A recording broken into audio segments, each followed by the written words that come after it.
Let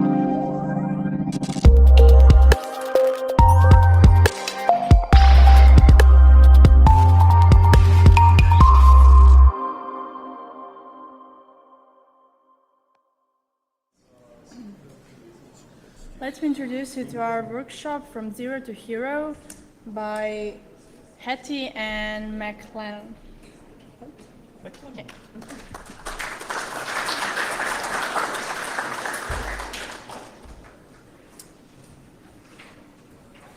Yeah, welcome. We usually have a limit of 15 people to attend this workshop. Let's a few more, I guess. We have already managed to cover 60, so I guess this still tops it probably. So please bear with us. If you already know what we're talking about, please help us out by taking care of the neighbors who might be struggling. We still need a few more minutes to set up all the VMs for you. So make sure you get on the Wi-Fi. We have a separate Wi-Fi for the workshop. It's called SSH Workshop. Please connect to that one and check if you have a working network connection in the meantime while we do the rest of the magic. So as our info, this workshop is for OpenSSH on Windows, Linux and Mac useful. So if you use Putty or other tool, Putty or Kitty, this workshop is not suitable for you. So then probably work with your neighbor. And yeah, we will start shortly. We're still ongoing with the configuration. So we also stated on the info page of this talk in FRAP which commands you should be familiar with in Linux. I will just tell you now which you should know to use.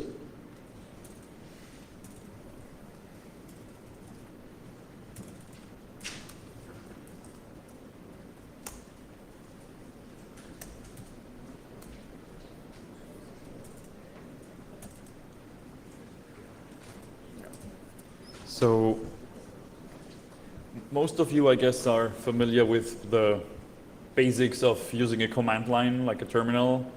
Any shell you like is fine, whatever you prefer.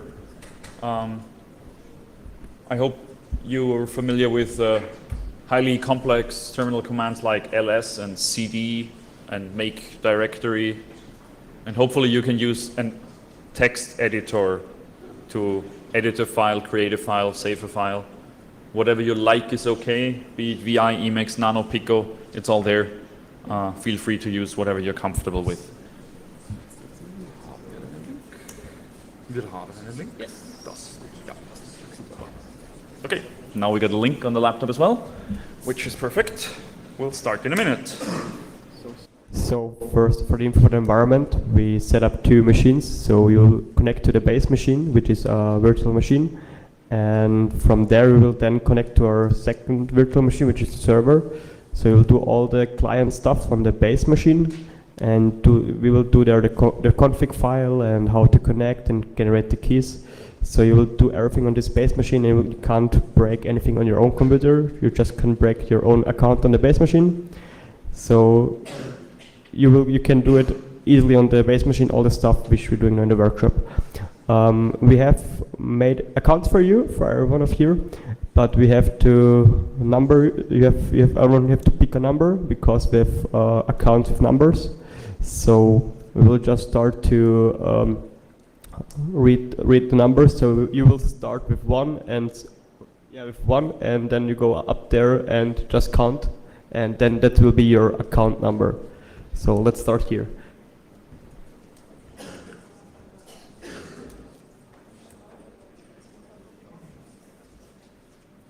Okay, it goes something like this. We have prepared a base client virtual machine that you can connect to. That's quite easy.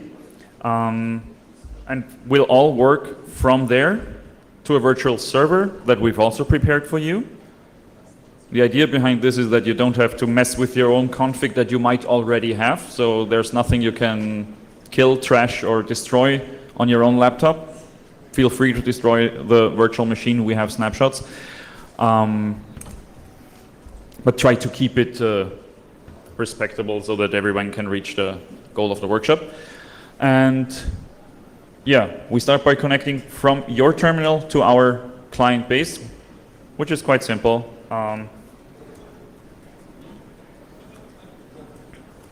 The users are all called Balcon, and the number that you just received, that is your user number. We're number 0 here, and your whatever number you have. So it's SSH Balcon, your number at, and there's a highly complex IP number. So at 192.168.190.14 is the server IP. Should actually be pretty readable on the projector. So this is where you connect to, and you should, yeah, good question. There's a password. The password is also highly complex. It's Balcon. So the password is Balcon in lowercase. For everyone, it's all lowercase. It's of course not highly secure, but this is a beginner's workshop, so we'll keep it easy. So everyone managed to connect. If somebody really wants to connect fingerprints, we have prepared those for you so that you ended up at the correct virtual machine. It's unlikely that you have not, but if you really want to check those fingerprints, here they are. And once you're there, you should have a shell on the base system with a simple prompt.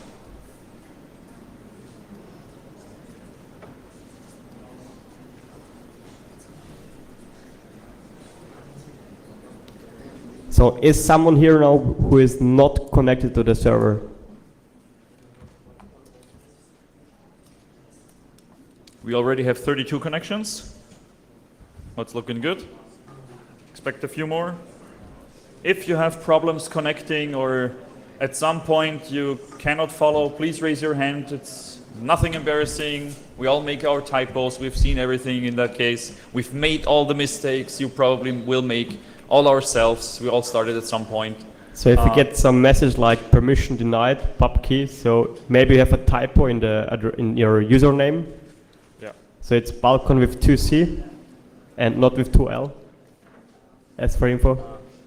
Okay, 38 connections. How many should we have? Should be like this. Okay. Everyone good with the connection? You're on the base? Well, that's awesome. It's all about the base. So we'll start with the most simple type of connection you can use to connect to an SSH server. You've already done it, which is nice. Achievement unlocked.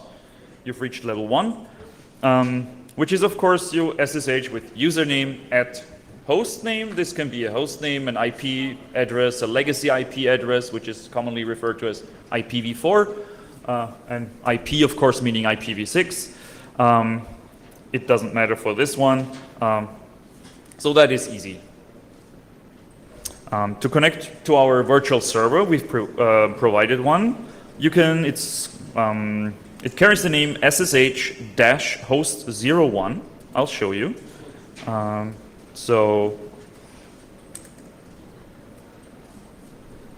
And we'll try to connect to that host.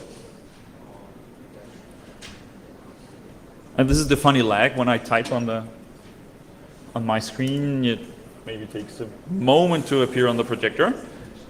And you try to connect to this one. And since we've never connected, keep in mind, this client is completely bare. There's nothing on it. It's never seen any host on the internet. Of course, you could ask, well, I cannot verify the authenticity of that SSH server. Can you help me with the fingerprint? Are you sure you want to connect? Of course, this is the moment where you ask your system administrator, your system administress, to give you a key that you can verify so that you know you have connected to the right host.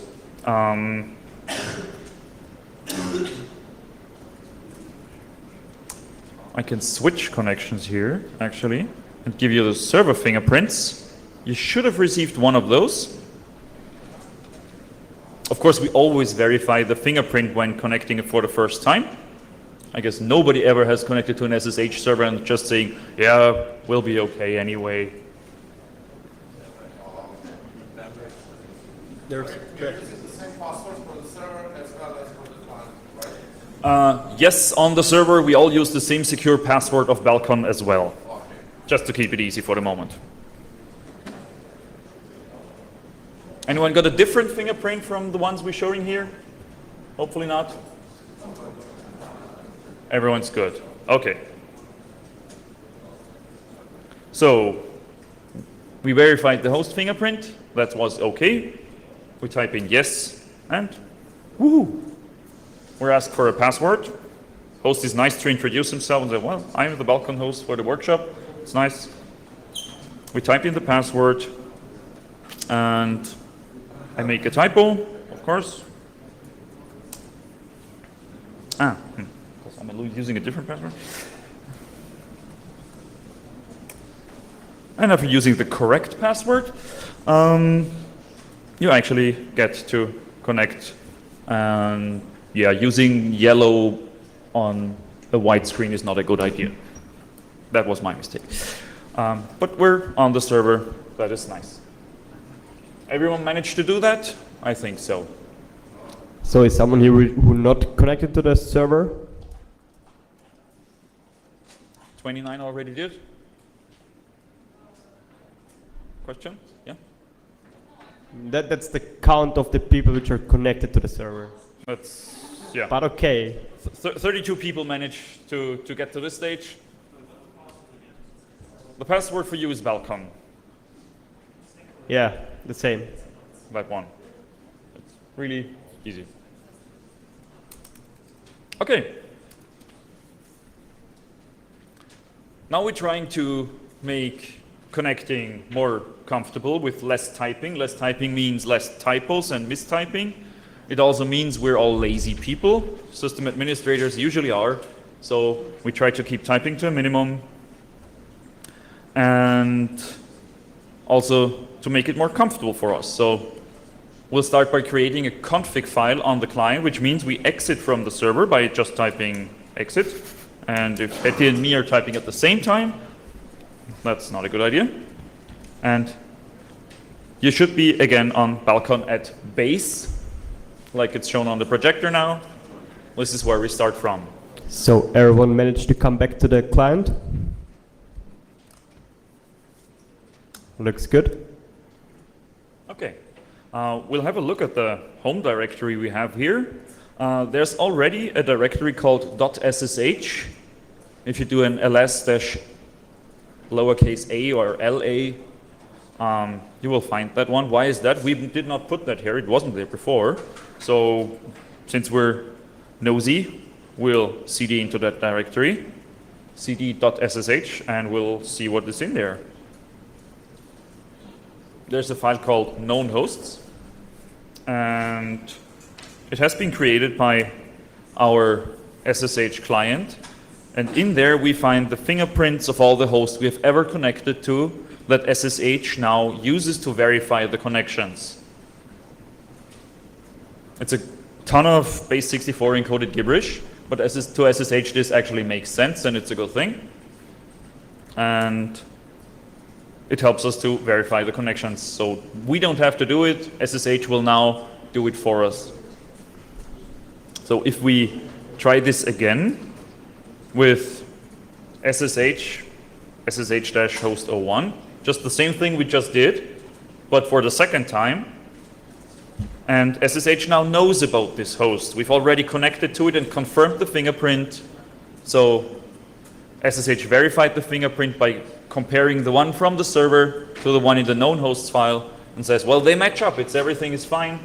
There's no monsters in the middle attacking my connection. And it's just asking for the password, and you could enter the password and we'll end up on the server. I'll just Control-C out of here because I don't need that at the moment. This is fine. Everyone good so far? Yeah? I see people nodding their heads. Yeah? Questions? Thumbs up, that's good. Awesome. Let's level up. We're in the .ssh directory in our home directory. we will now create a text file, a config file for our SSH client to use. It's called config, and use whatever text editor you like. It may be VI, Vim, Emacs, Nano, Pico, whatever floats your boat, feel free to use it. My choice is VI, and it's really that simple. VI config, and we will create a config file in here, which is, of course, starts empty. And you have to place it into the .ssh folder. Yep.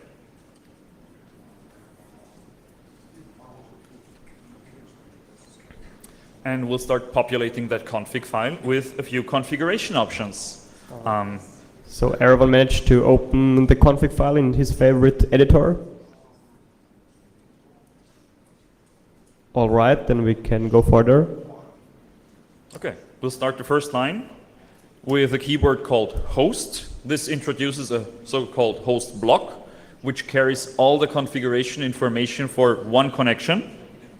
And the nice thing is you can give a host connection block a nickname. I'll just call it workshop.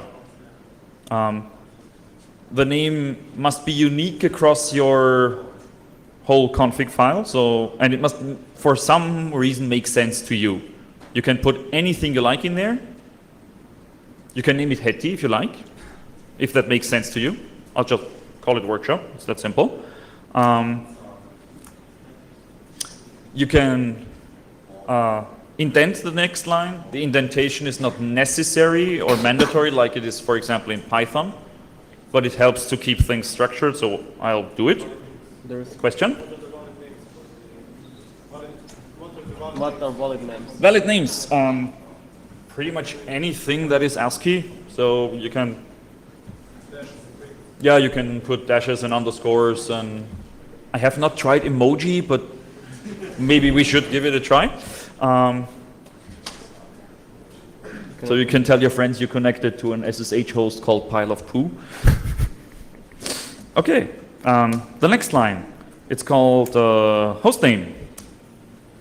This is where we put the host name of the machine we want to connect to. This can be either an IP address, a literal IP address, IPv4, IPv6, a host name meaning just a short name like SSH host 01, or a fully qualified domain name, like this one. I personally like to use qualified domain names. Whatever you need to connect to that host is fine. We'll use that one. But it also can be an IP address also. Yeah, if you want to use the IP address, feel free to do so. It should work just as well. As a reminder, I personally like to do a port directive here. Of course, port 22 is the standard SSH port. I still like to specify it because it reminds me that many SSH hosts will not listen on port 22, but some arbitrary other port, and you can specify it here for the workshop. Ours does listen on 22. You can omit that line, but it helps to have it there because it's a very explicit way to configure it. And also nice, we have already connected to the server. We never told it a username. Any guesses which username we used? The ones that we already have on our local system. Exactly, that's correct. Since it's unlikely that you will connect to a server where your hostname, your username is the same as on your laptop, you usually specify that username. We'll do that here as well. Well, if I work as a root? Yeah, SSHing as root is a very bad idea. Don't do that. Strongly discouraged. Your username again is Balcon and your number. We're number 0, so we will use that. And that's pretty much it we will use for this very moment. So everyone good with that? Okay, I mean it's a lot to type already. So everyone managed to do his config, or has someone problems with it? Looking All good. right. We will save that file and exit the editor and have a look at our .ssh directory again. And there's the config file. And now comes the neat things. I've named my connection in the host block with the nickname of workshop. So I can now do SSH workshop. Even though workshop is not a DNS name that can be resolved, but I can connect to it. And now my SSH client says, well, I cannot verify the authenticity of the connection, but we did already connect to it, and we verified the host key, and we even connected again, and it said it's fine. Why is it asking? Any ideas? Yes, there's an idea. It's using a different name than the port server, so it presumes it's another host. That is correct. Your known host file always keeps track of connections by name, meaning host name or IP address, and the port in that combination. And we use the short host name being SSH-host01, but without the domain part. Now we're doing this with the domain part, so SSH thinks, okay, this is different. And it's correct in that assumption. It's still the same fingerprint, so since we already know that by heart, we know it's okay, so say yes. And we can still connect to it. And yeah, with the correct password, I again end up at the server, and this is what should work for you at this moment as well. So everyone connected with the server with the shortcut, so with the short name.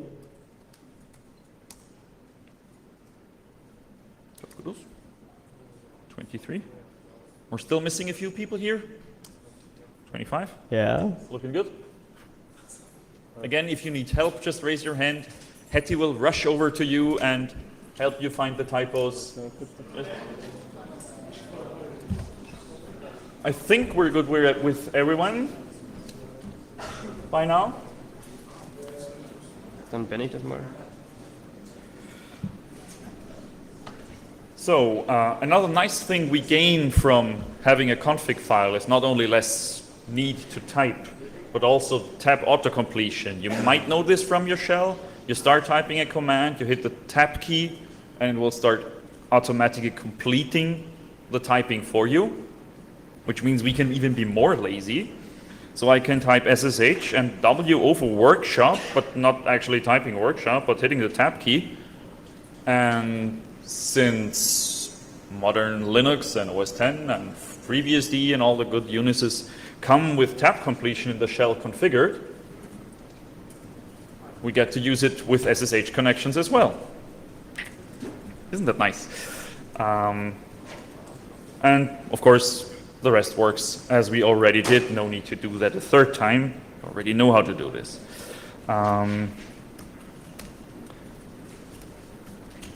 Since we're connecting with a password, that password's actually transmitted over the wire from our client to the server. So it's somewhere, our password is floating to the server checks the password, and if it's okay, it lets us in. Passwords don't like to travel. So what we'll be using is something called public key authentication, which uses cryptographic keys to connect instead of passwords. And what we need for that is a pair of cryptographic keys. There's usually two types to use with SSH these days.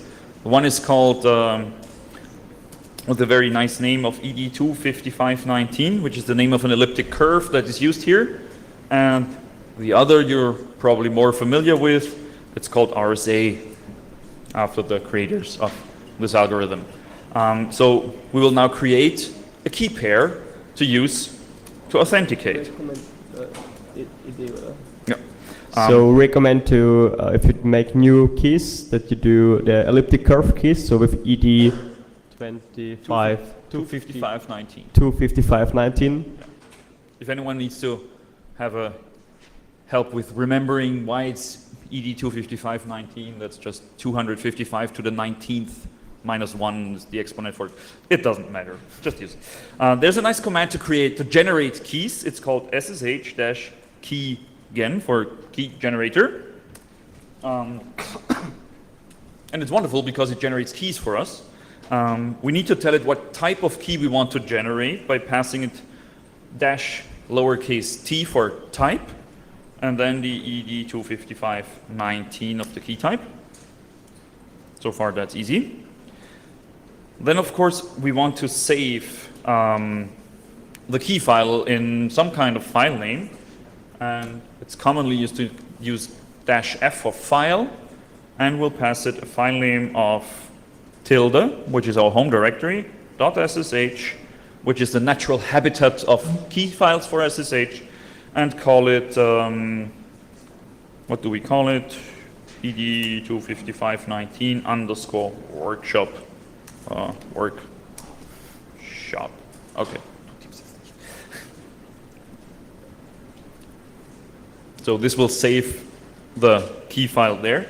And something that's very important, you'll see why that is important and why I'm being picky on it, is to add a comment with -C. And you put it in quotes here. That comment is used in a lot of places with SSH, and it has to make sense to you what this key is used for. Like if you, for example, generate a key pair that you use with your GitHub account, you can use like your laptop name and GitHub on there. It has to make sense to you, but you can put pretty much everything in here. So I'll just put Balcon Workshop in here, because that makes sense to me. And you press return, and your computer generates a key pair and asks you for a passphrase. It's not a password, it asks for a passphrase. With keys, SSH always speaks of passphrases. You have to come up with a passphrase now, and this one protects your key pair. Should somebody steal your files, they cannot use them without that passphrase. Fine thing about the passphrase is it stays on your laptop. So think of any password you like. You don't have to tell anyone. Just remember it for the duration of the workshop, and we'll type that in.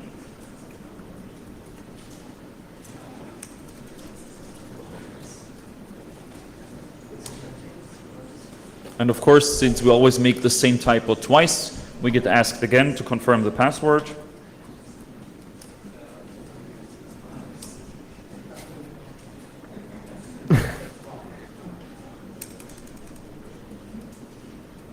It also needs to be 2 times the same passphrase, or does it get the error message? Again. Okay. I'll just do it again.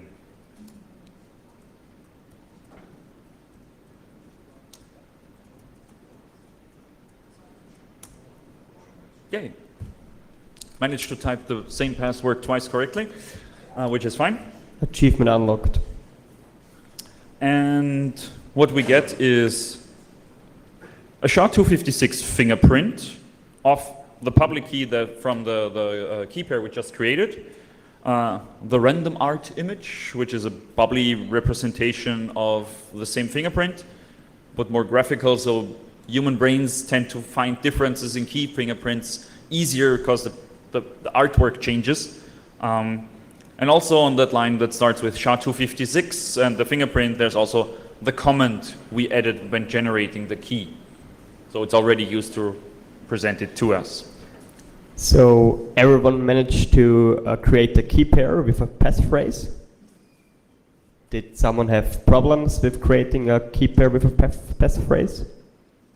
Anyone need help with that? I think we're looking good. All right, great. Okay.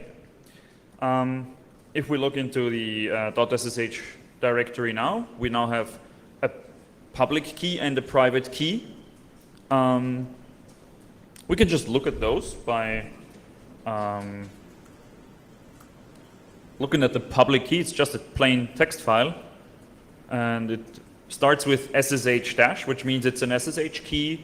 It's ED25519 of the type, the fingerprint, and the comment. That's all that is in that file, and there's no secrets in the public key file, as usual. We can also look at the private key. Of course, with your own private key that you actually use on servers on the internet, don't show them on the projector, like I do now. Since we'll be discarding those anyway, it doesn't matter. And They also look familiar. They begin with begin open SSH private key, some gibberish in base 64, and they have an end, and that's it. So Yours don't will look different, but it's just a plain text file. There's nothing more to it. send them around via email to your friends to get access to the server. So really, every time go with the file with the .pub extension. So normally, every time the .pub is the public key file. Keep your private keys private, have backups of those of your laptop, unencrypted storage media. Never give out a private key to somebody else, only the public key. So, And if it happens, you should like create a new one and delete the old access from with the old key. yeah, creating keys is free. Just create as many as you like or need. I personally like to use one key pair for each customer, and one for GitHub, etc. So use as many keys as you like. They're easy to get. Okay, so now to actually use that key, there's two things to it. The server has to know which keys to let in and which not. So we have to somehow tell the server that our key is a good one and it shall be used. So we have to tell the server. How do we get our key onto the server? Any ideas, suggestions? How would you get that .pub file to the server? Secure copy. Good idea. Other suggestions? Yeah. Write it down, go to the server, and type in. Because you're extra paranoid. Yeah, if you like to travel far, that's also always a possibility, of course. You can do that. That works. Have fun with 4096 bit key. Yeah, RSA is less comfortable though. Just copy pasting it into a remote editor session just works as well. That's also good. And some, if not most, modern Linux OS X BSD systems come with a utility that helps us with that. It's called SSH copy ID. And some versions of it are pretty intelligent and friendly. Some are rather really stupid. You have to tell this utility, of course, which key do we pass onto the server. So we give it a parameter of -i for identity. This is the identity file we want to use. And we give it the path of the key file we created. And I really must insist here that you explicitly use the .pub file for the public key, because some of the stupid versions of SSH copy ID will not check if you're actually sending a public key. They will happily copy your private key over and you have leaked your key before you have used it for the first time. So be specific. If you're sending a key, always write .pub at the end that you're sending a public key. You don't want to copy your private key on the server, really not. Yeah. There's only two kinds of people, those that have copied the private key to a wrong box and those that will do this. So you can guess which type of person I am.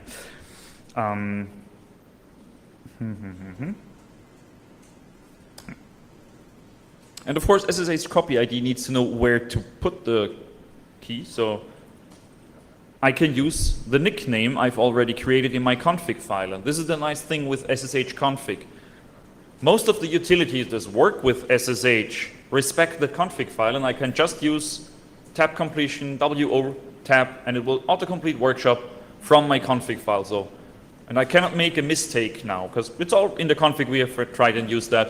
It's already getting more comfortable. So I'll hit return.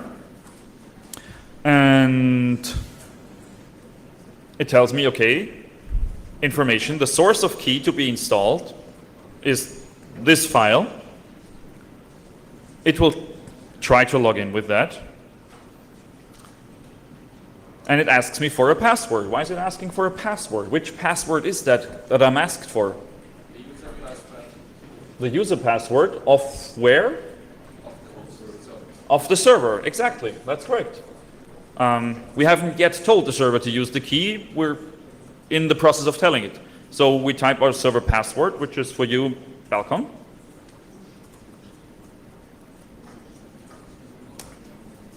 And if it's correct, you should get a similar message like we did here, which says the number of keys I've added to the server is 1. It's great. That matches with what we expect.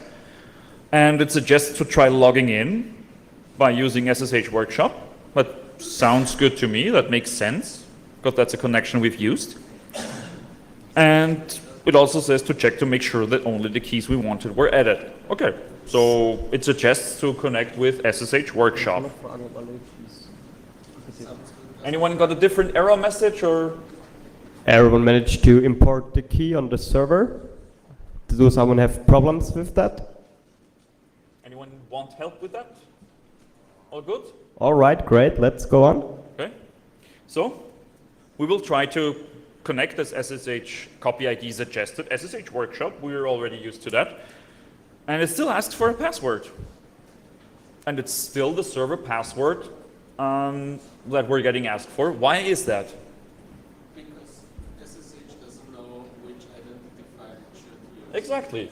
We told the server this key is good, but we did not tell our client to actually use it. So, okay, we'll use Control-C to break here and cancel that operation. Make sure you're on the correct machine. You should be on the base again. Yeah? You have the prompt that says, welcome your user number at base. So what we can do, of course, is type SSH and tell it which identity file on the command line, which is inconvenient. We don't want to type. So we edit our config file again. And we add a new line here at the end.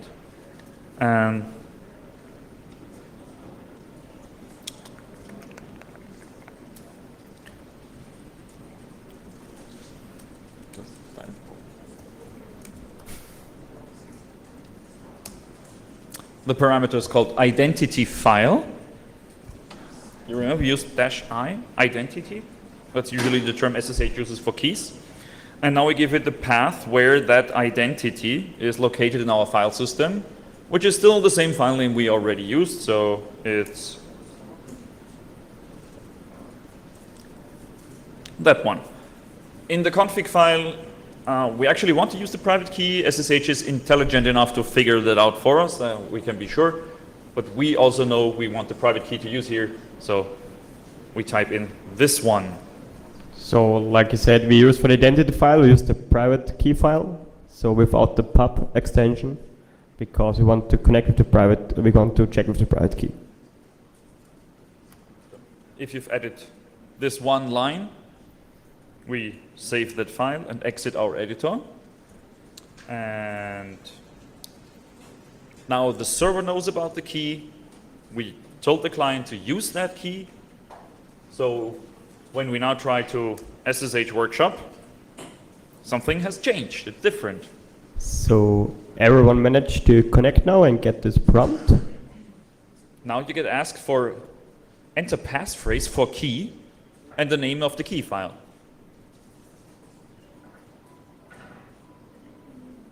And if you enter the passphrase you used when creating that key pair, you now unlock that encrypted key for SSH to use, and it should connect to the server without asking for the password of the server anymore. The prompt is different. It says enter passphrase for key and not just password.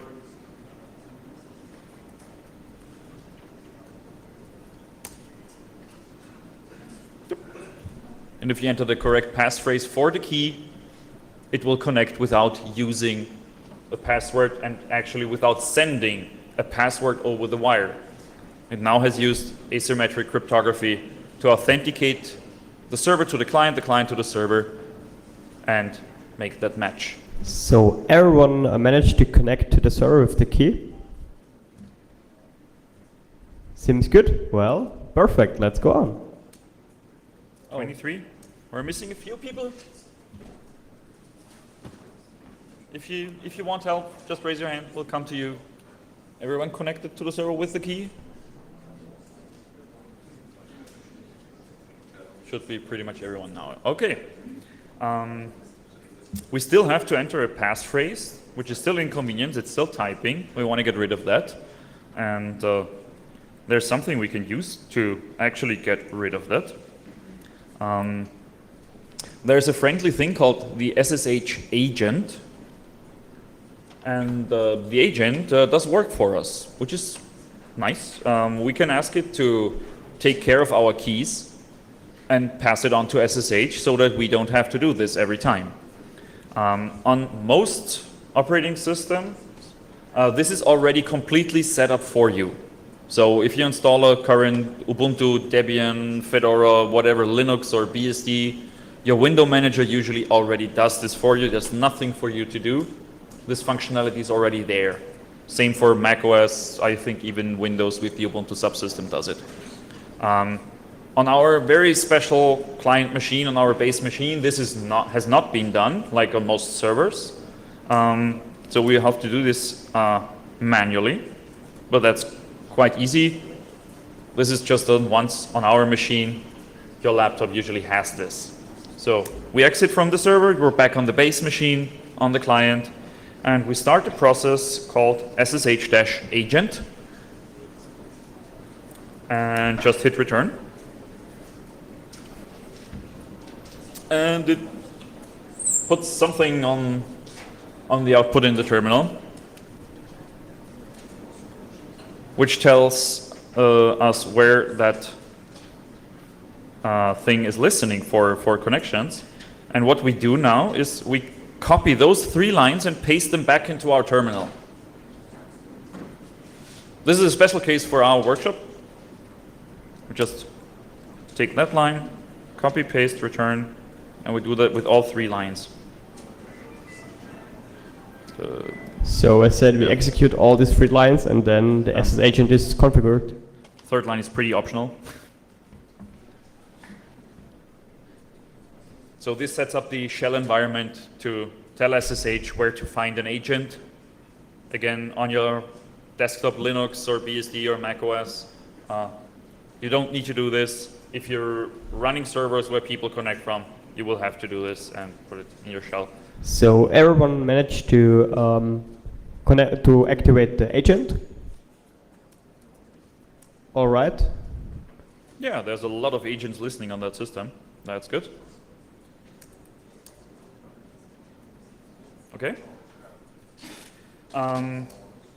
Now, if you want to connect to a server, you can pass the keys to use to that agent, and it will take care of them.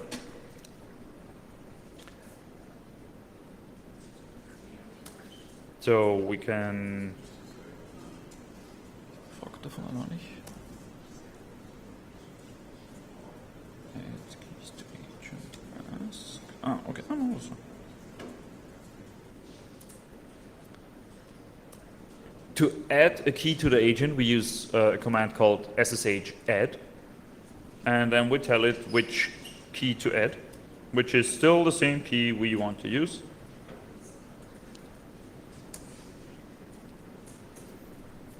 And again, we get asked for the passphrase for that key, because it's still encrypted and the agent has to take care of it, so he has to decrypt it. And we enter the passphrase for that key once, and the agent tells us, okay, I've added one identity, and it's this one. And again, you see the comment we've put in the key there to remind you, okay, this is actually the right key I wanted to add there. Question? Without this agent, we still would use SSH add. That's the key in the agent which is already running. Yes. With SSH add, you always pass a key onto the agent, and the agent will take care of it as long as your session lasts, which means if you log out from your laptop or you reboot, the SSH agent dies, and with it all the keys die. So You have to but repeat. you have to do it only once per session, which is a lot more convenient to use. So everyone managed to add a key to their agent?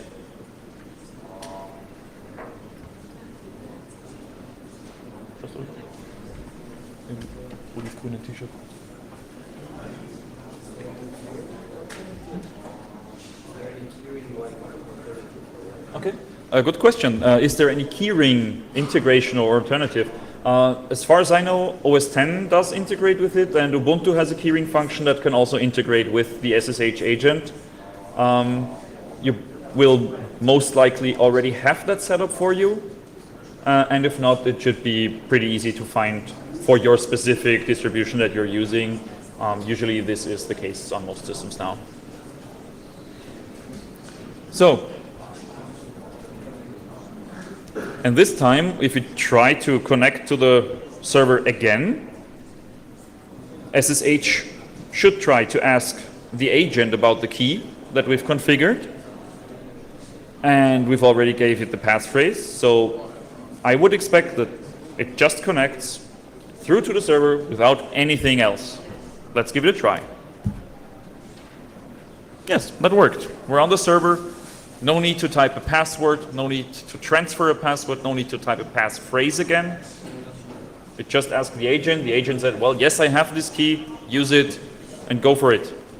So I can now exit from the server and connect again, and it's just SSH, nickname return, I'm connected. Nothing more to type, no typos, nothing to misconfigure. It's all in my configuration file, and the agent takes care of all the typing for me. And yeah, for info, this case now you want to run your SSH agent on your client and not on the server, because you want to connect with your client on the server. So if you want to add your key to the agent, do it on your client and start there the agent.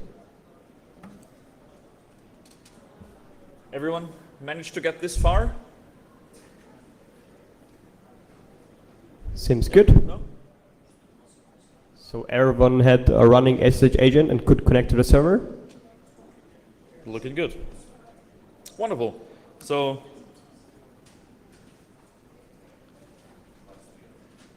something we still had to do was explicitly tell the agent to add a key. Would be nice if the agent would automatically add new keys that I try to use. Sounds convenient? Okay. Well, we exit from the server, we check that we're back on the base, and you know what's coming, we edit the config file. And since you can put a ton of different things in a config file, we will now do that.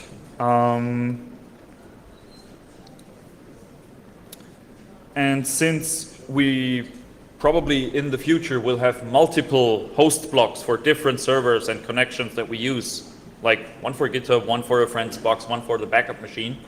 We'll have multiple blocks, and it would be convenient to have SSH agent take care of the keys for me without having to be explicitly told every time. To remove redundancy, we will do that. So we will start with the new host block. With the keyword host, we introduce a new block, and the name for that block is just an asterisk.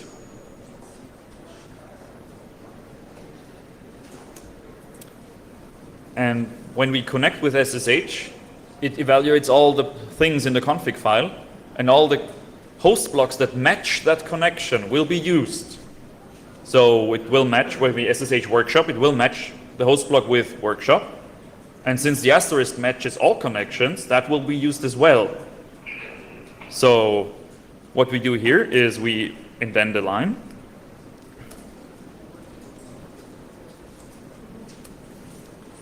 And there's a convenient thing called add keys to agent. And that takes 3 different values. It's pretty much yes, no. No is rather stupid to use because no. Okay. Yes is like always just do it. I like to get asked as a user. I like to confirm things. So conveniently we can use ask here, and SSH will then ask me if I want to add it to the agent, and I can say yes or no and use that. And that is pretty much everything we need to add here to make that work.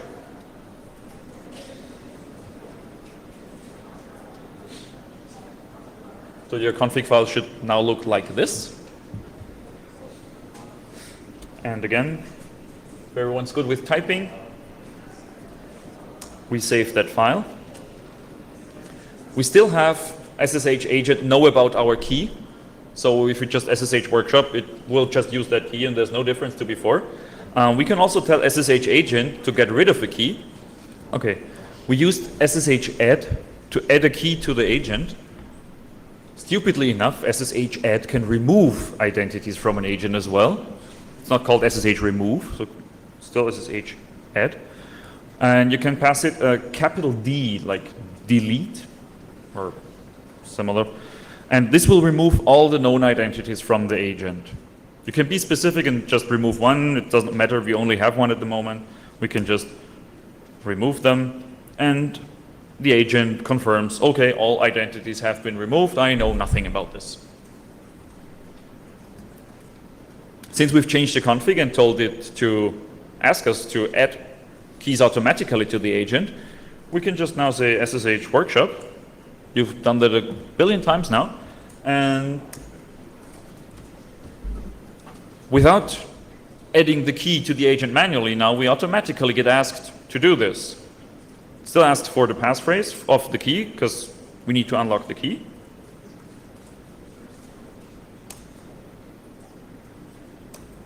We're connected to the server, so unlocking has worked. And if we exit from the server again, it now should still, SSH agent should now still know about the key and let us connect.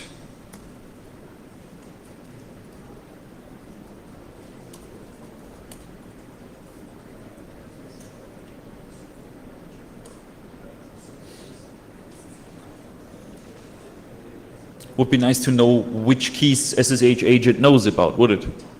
Like if you have 20 keys, which does it currently have in memory? You can do an SSH add dash lowercase l for list. Okay, agent has no identities, it should. Something is wrong. Let's find out what it is.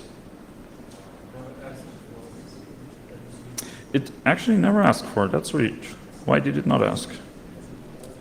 Okay, I know what the issue was. I've reset the snapshots before the workshop a bit too far. I got a very helpful hint, thank you. I just overlooked that. SSH needs a helping process, which is called SSH ask pass. And I forgot to reinstall it on that machine. I've now done this. So if you try again, you might want to remove the identities again before to make sure that actually works. You can list the identities with SSH add dash lowercase l, and with dash capital D you remove everything. So there should be no identities in there, and if you do SSH workshop, it will still ask again for the passphrase for the key. And let us in, and if we exit again from the server and try again, the agent should now automatically have remembered that thing. If you have set it to ask, it should ask you if you want to do it. I've set mine to yes now just to test. There's, yeah, one of the questions was if you need to restart the agent. That is not necessary.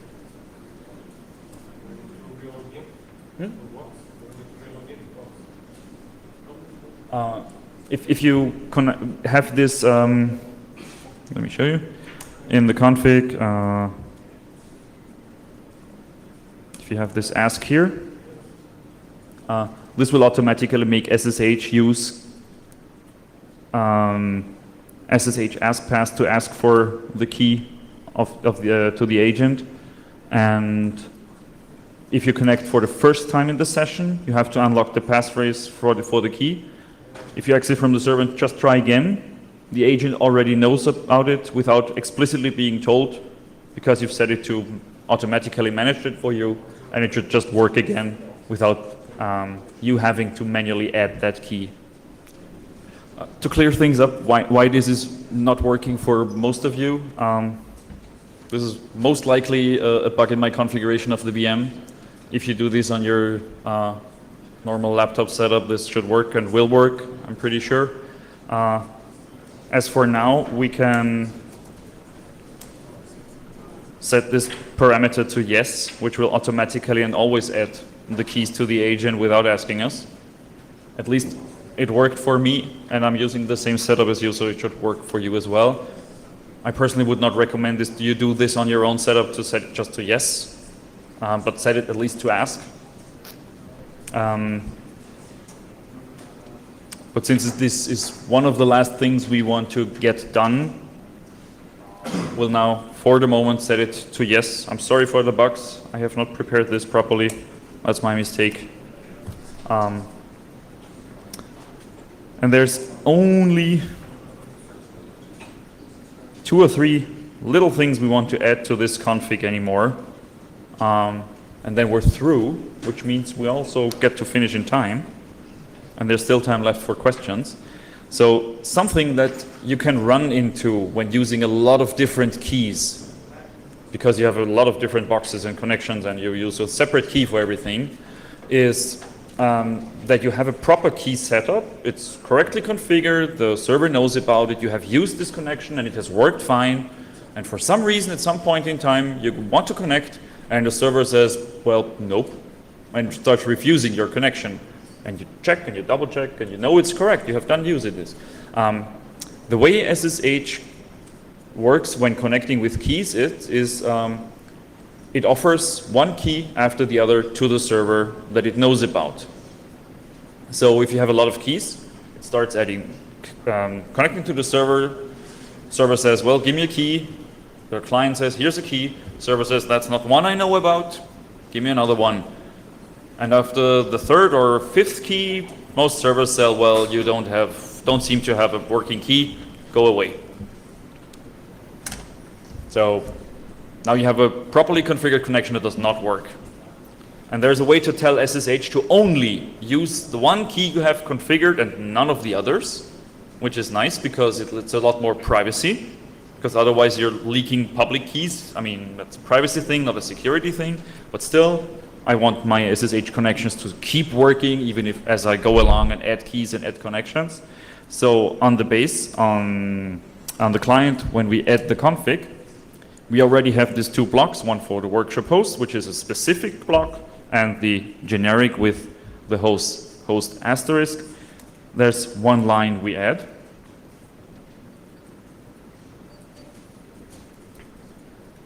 And it's called identities only, which means our SSH client will only offer the one identity we have explicitly configured for that connection. And this will save you from running into a problem that's really annoying to debug, and especially if you need to connect now and it doesn't work. And so this will save you in the future. You can thank me later. And some security settings I recommend using for everything. There's something called agent forwarding. You're already using the SSH agent to keep track of your keys on your local machine. And you can actually expose that agent to a server. It's called agent forwarding. I highly recommend you never do this because you give a server access to your private keys, which is a really bad thing to do. And if you, for some reason, connect to a attacking server, a bad server that wants to annoy you and steal your keys, and you have agent forwarding, it will get your keys, or at least will be able to sign something with your keys. So we put that line in with forward agent no, and since that applies to all the connections, we'll not be able to use agent forwarding. And I recommend you do this and never use agent forwarding. If you use SSH that much that you will need jump hosts and like connect to one host, connect to another, and have multiple hops in that connection. There's other ways to do this. This is pretty much beyond the scope of the workshop we intend here. If you want to learn about that, come to me afterwards. I'm happy to tell you about this as well. As for the intended stuff we want to cover in this workshop, to give you a good basis to work upon and to build upon, we're done, we're through. You know how to use a config file to make things in life for you comfortable and easy. It's always nice to have a config file because you can copy paste from your own config and just create another host. And as we've seen in my talk before, mine is grown to 1,200 lines. And I've checked in the meantime, yes, there's some cleaning up to do for me. So maybe schedule that for once a year to clean up your config files. That probably helps you get to less than 1,200 like me. And if everything has worked for you, and you can connect with the agent without typing any passwords, then you've reached the goal we want to have. And congratulations to that.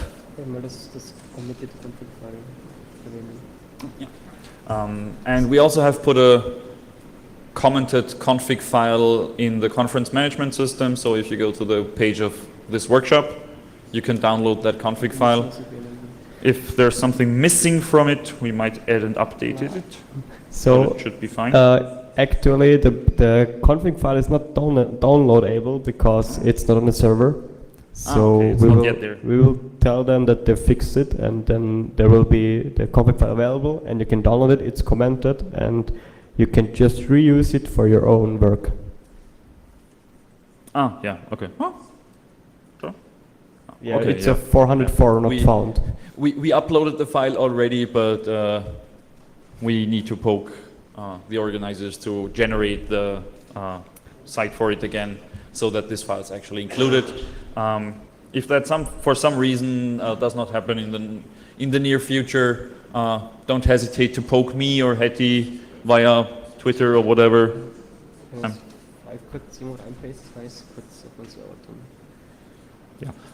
I'll just tweet a link to that file on my own server, and if you're not on Twitter, just poke me with an email. If you Google for MacLemon or search on your favorite search engine for me, you should be able to track me down somewhere.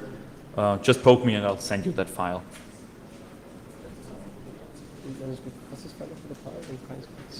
Schauen, wo ich es habe, aber ja, können wir dann machen. So all in all, great that you followed our workshop and you did quite well and didn't have a lot of problems. That was great. I mean, you can now connect to a server, you can use SSH, you know the basics, and you can make your own config. And yeah, thanks from our side, and hope you enjoyed it. And yeah, if you have some questions, you can ask us now or come to us later, and we're glad to help you. Questions? It's not a question, it's a suggestion to both you and others that you may know about it. You can include a config file in another one, so you can clean them up much more easily and have them split up, so you don't have to have all 1,500 lines in one config file. Yeah, that is correct. So SSH has added the ability to include config files in other config files with, I think it was 7.4 or 7.5, a very recent version, in fact.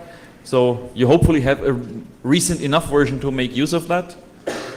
That's a good idea, good suggestion. I will certainly apply that to my own configuration, because there's a lot of work left. Are there any other questions that we can answer you at this moment, or maybe later over a beer? Well then, thank you very much for attending. We hope you learned something, and yeah. Thanks.